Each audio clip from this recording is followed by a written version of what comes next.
بە شێوەیەکی چاوەڕوان نەکراو و بەسەر سوورمانێکەوە ئەوڕۆ گوێمان لە لێدوانی بەڕێز مەولود چاوش ئۆغڵو وەزیری دەرەوەی کۆماری تورکیا بوو کە تێیدا یەکێتی نیشتیمانی تۆمەتبار دەکات بە پشتیوانی لە PKK لە شەڕیان لەگەڵ تورکیا. ئێمە دەمانەوێت بۆ ڕایگشتی جیهان و ڕایگشتی تورکیاش ئەوە ڕوون بکەینەوە کە لە دانوستاندنی بقاع ساڵی 1993ەوە بە ناوبژیوانی سەرۆکی نەمرمان مامجەلال تا ئەم ڕۆژ سیاسەتی یەکێتی نیشتیمانی لەبەر ئەم مەسەلەیە نەگۆڕە.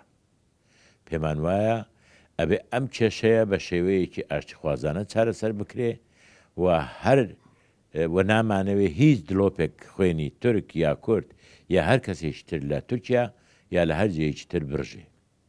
بۆیە بە باشی دەزانین و خزمەت دەکا پێداچوونەوەیەک هەبێ سەبارەت بەم هەڵوێسە.